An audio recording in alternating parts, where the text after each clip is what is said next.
తిరుమల తిరుపతి దేవస్థానంలో కుంభకోణం జరిగింది అని చెప్పేసి ధర్మారెడ్డి అండ్ కరుణాకర్ రెడ్డి వీళ్ళిద్దరి పైన కూడా కేసులు నమోదయ్యాయని అంటున్నారు సార్. అసలు ఏం కుంభకోణం, ఏం జరిగింది సార్ అక్కడ?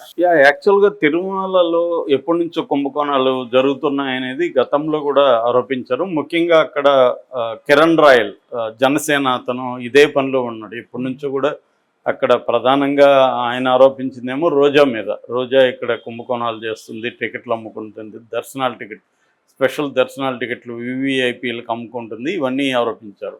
అలాగే తెలుగుదేశం వైపు నుంచి ముఖ్యంగా మీడియా, ఆంధ్రజ్యోతి అయితే ప్రత్యేక కథనాలు ధర్మారెడ్డి మీద రాశారు. అప్పుడు ఈవో ధర్మారెడ్డి ఒక 2 కోట్ల గోల్డ్ వాచ్ ఒక జడ్జికి ఇచ్చారు, ఇవన్నీ కూడా రాశారు. దాని మీద మరి న్యాయ వ్యవస్థ కూడా విచిత్రంగా స్పందించలేదు. నిజానికి అది పెద్ద ఆరోపణ కదా, జడ్జికి ఇచ్చారంటే జడ్జి తీసుకోలేదని రాశాడు. జడ్జి అవమానించి తిట్టి పంపించాడు అని ఏదో రాశారు. అంటే వీళ్ళు న్యాయ వ్యవస్థని కొనడానికి ట్రై చేసి ఫెయిల్యూర్ అయ్యారనేది కథనం అప్పుడు. సో ఇప్పుడు వీళ్ళ గవర్నమెంట్ వచ్చింది కాబట్టి గతంలో ఏమేమి ఆరోపణలు చేశారో దాని మీద అంతా కేసులు పెట్టే కార్యక్రమం తెలుగుదేశం ప్రభుత్వం చేస్తుంది. అందుకని డైరెక్ట్గా కొన్నేమో ప్రభుత్వమే పెడుతుంది, కొన్నేమో వాళ్ళ పార్టీ నాయకులు కంప్లైంట్లు ఇస్తే పెడుతుంది, కొన్నేమో మిత్రపక్షాల నాయకులు ఇస్తే పెడుతుంది, కొన్నేమో వ్యక్తులుగా ఎవరో ఇస్తారు కంప్లైంట్లు. ఈ రకరకాల మెథడ్స్లో తెలుగుదేశం ముందుకెళ్తుంది. కేసులు పెట్టడంలో కూడా అన్నీ కూడా ప్రభుత్వమే చూసుకోకుండా రకరకాల పద్ధతుల్లో కేసులు పెట్టించే కార్యక్రమం చేస్తుంది. ఇప్పుడు టీటీడీకి సంబంధించి ఇద్దరి మీద కంప్లైంట్లు ఒక ఇద్దరు తెలుగుదేశం నాయకులు ఇచ్చారు. గురజాల మాల్యాద్రి, నీలాయపారం విజయ్ కుమార్ అనే ఇద్దరు తెలుగుదేశం నాయకులు.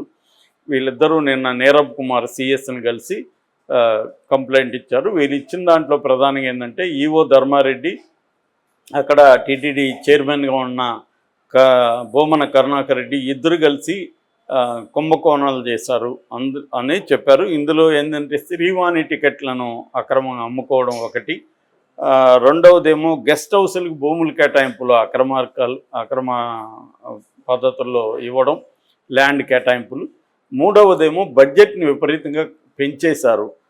మనకి ఎస్వి సుబ్బారెడ్డి ఉన్నప్పుడు బడ్జెట్ 475 కోట్లు అయితే బోమన కరుణాకర్ రెడ్డి వచ్చినాక 1772 కోట్లు పెంచేశాడు.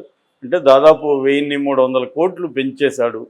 సో ఈ పెంచిన డబ్బుల్ని దేని ఖర్చు పెట్టారు, వీటి మీద తేలాలి అనేది రాశారు, అనేది కంప్లైంట్ ఇచ్చారు. ఈ నేపథ్యంలో ఆంధ్రజ్యోతి మళ్ళీ ఒకసారి ఆ 2 కోట్ల డైమండ్ విషయాన్ని కూడా ముందుకు తీసుకొచ్చింది. సో జగన్ మీద ఉన్న క్రిమినల్ కేసుల్ని కొట్టివేయించుకోవడం కోసం కోర్టు జడ్జిల్ని మ్యానిపులేట్ చేసే దానికోసం ఈ ధర్మారెడ్డి రంగంలో దిగాడు. యాక్చువల్గా ధర్మారెడ్డి ఐఏఎస్ కాదు, ఐఏఎస్ వాళ్ళనే అక్కడ ఈవోలుగా పెట్టే సంప్రదాయం ఉంది. దీన్ని బ్రేక్ చేసింది ఫస్ట్ వైఎస్ఆర్. అలాగే ఇప్పుడు కూడా జగన్ కూడా ఐఏఎస్ వాళ్ళని కాకుండా ఈ ధర్మారెడ్డిని పిలిచాడు. ధర్మారెడ్డికి ఏంటంటే నేషనల్ లెవెల్లో పరిచయాలు ఉన్నాయి.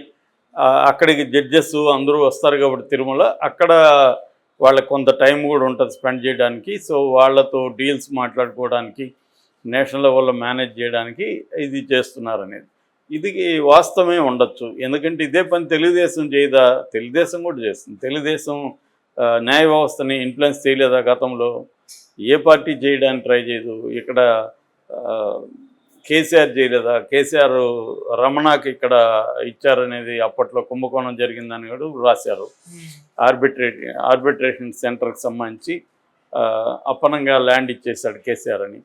సో అలాగా ప్రతి ఒక్కరూ కూడా న్యాయ వ్యవస్థని ఇన్ఫ్లుయెన్స్ చేయడానికి ట్రై చేస్తారనేది ఆరోపణలు ఎప్పుడూ ఉన్నాయి. అందుకని న్యాయమూర్తులుగా ఉండేవాళ్ళు ప్రైవేటు ఫంక్షన్లకి ఎందుకు వెళ్తారు పెద్దవాళ్ళకి? ఆ మధ్య కూడా రామోజీరావు మనోహరాల పెళ్లికి జడ్జిలు అందరూ వెళ్ళారు.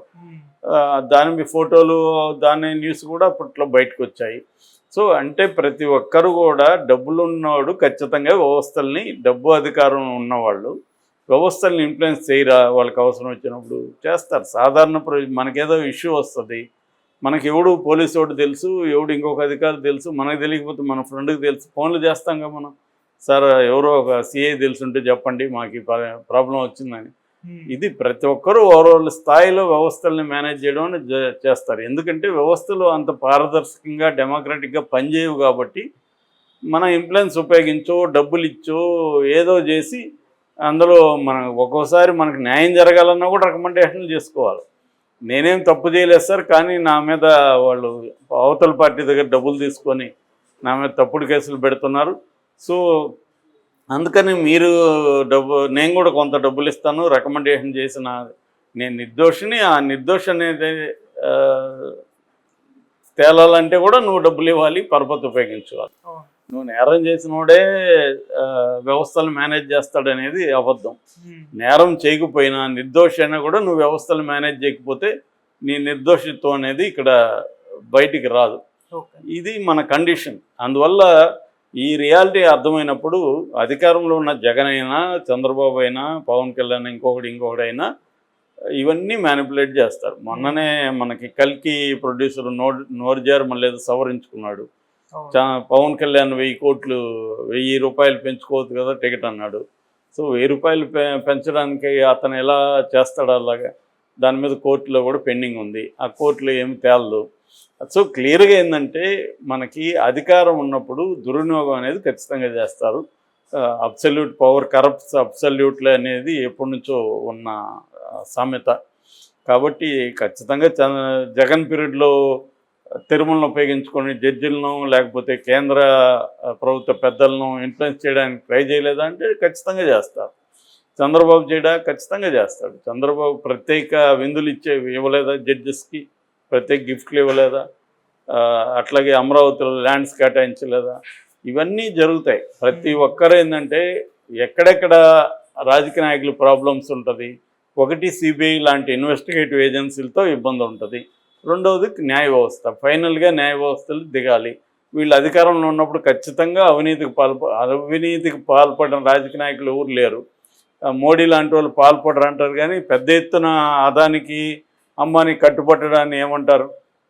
అట్లాగే బీజేపీలో కూడా బోల్డ్ మంది అవినీతి పరులు ఉన్నారు. కాబట్టి క్లియర్గా ఏంటంటే అవినీతి లేకుండా ఇవాళ రాజకీయాలు లేవు. అక్రమ మార్గాల్లో తాము సంపాదించకుండా రాజకీయ నాయకులు ఎవరు లేరు. రాజకీయమే పెద్ద వ్యాపారం కాబట్టి ఆ వ్యాపారం అక్రమ మార్గాల్లోనే జరుగుతుంది. కాబట్టి ఇప్పుడు వీళ్ళు వస్తే ఆ కుంభకోణాలు బయటకు వీళ్ళు తీస్తారు, వాళ్ళు వస్తే ఈ వేల కుంభకోణాలు బయటకు వస్తాయి. ప్రజలకు అర్థమయ్యేది ఏమంటే ఎవడున్న కుంభకోణాలు తప్పు. మనకు ఒకసారి 5 ఏళ్ళకి వీళ్ళ మీద మొహం ఎత్తి వాడిని పెట్టుకోవడం తప్ప వాడు చేయడానికి ఏం గ్యారెంటీ లేదు కదా. ఒక్కొక్కడు అక్కడెవరు గుంటూరు ఆయన పెమ్మసాని చంద్రశేఖర్ ఎంత డబ్బులు ఖర్చు పెట్టాడనేది కథలు చెప్తారు. అట్లాగే చంద్రబాబు ఇచ్చిన చాలామంది విపరీతం ఖర్చు పెట్టారు. ఇంకా వాళ్ళకంటే ఎక్కువ జగన్ వైసీపీ వాళ్ళు చాలా చోట్ల వీళ్ళే ఎక్కువ డబ్బులు ఇచ్చారు ఓటర్లకి. మరి వీళ్ళు ఓడిపోయిన వాళ్ళు ఎలాగో ఏడుస్తుంటాడు. గెలిచినోడి పరిస్థితి ఏంటి? వాడికి అధికారం ఉన్నప్పుడు మళ్ళీ తను పెట్టిన డబ్బులు లాగాలి, మళ్ళీ నెక్స్ట్ ఇన్వెస్ట్మెంట్కి కూడా దీన్ని ఉపయోగించుకొని డబ్బులు పెట్టుకోవాలి. మరి ఇవన్నీ ఎక్కడి నుంచి వస్తాయి? సో కుంభకోణాల నుంచే వస్తాయి. ఆ కుంభకోణాలు ఎక్కడ వీలైతే అక్కడ ప్రతి ఒక్కడు చేస్తాడు. అలాగా వైసీపీ వాళ్ళు చేయలేదనేది అబద్ధం. ఖచ్చితంగా చేసుంటారు. తిరుమలలో ఎందుకు చేయరు? తిరుమలలో అధికారాన్ని ఉపయోగించుకొని తిరుమలలో ఉన్న ఆ పరిస్థితిని ఉపయోగించుకొని ఆ జడ్జిలు వీళ్ళందరూ అక్కడికి వస్తారు కాబట్టి వాళ్ళని ఇన్ఫ్లుయెన్స్ చేయడానికి ఖచ్చితంగా చేసి ఉండొచ్చు. సో వీళ్ళు వచ్చారు కాబట్టి కుంభకోణాలు బయటికి తీయడం మంచిదే. వీళ్ళు వచ్చినా చేస్తారు, వాళ్ళు వచ్చినా మళ్ళీ తెలుగుదేశం వాళ్ళు మీద కుంభకోణాలు మళ్ళీ బయటకు వస్తాయి. మళ్ళీ 5 ఏళ్ల తర్వాత పొరపాటున వాళ్ళు వస్తే ఇదే టాపిక్ రివర్స్లో మాట్లాడుకోవాలి. కాబట్టి తిరుమల అనేది ఖచ్చితంగా అసలు ఈ దర్శనాలు, ఈ వివిఐపీలు వ్యవహారాలు ఉన్నాయంటేనే అక్కడ అక్రమాలు జరుగుతాయని. అందరికి సాధారణంగా ఉండే, అందరికి ప్రజలకి ఈక్వల్గా ఉండే సిస్టమ్ ఉంటే జరగదు. అట్లా లేనప్పుడు జరుగుతాయి. పేరుకి దైవభక్తి కదా. నేను అందుకని చాలాసార్లు చెప్తుంటా, వీలైనంత థియరీ ఫాలో అవుతారు. మరి అంత దైవభక్తి ఉండేవాడు నువ్వు, నీకున్న ఇన్ఫ్లుయెన్స్ ఉపయోగించుకొని దేవుడి దగ్గరికి పోతే దేవుడు నిన్ను కరుణిస్తారా? కరుణించకూడదు కదా ఆ దేవుడు. మరి ఆయన నువ్వు అందరు భక్తుల్లాగా రాలేదు నువ్వు, కాబట్టి నేను నిన్ను స్పెషల్గా ఏమి చూడను, కాబట్టి నీకు ఇబ్బంది కలుగుతుంది, నువ్వు అందరిలాగా నువ్వు కూడా కీలో కష్టాలు పడి రా అని చెప్పాలి కదా దేవుడు.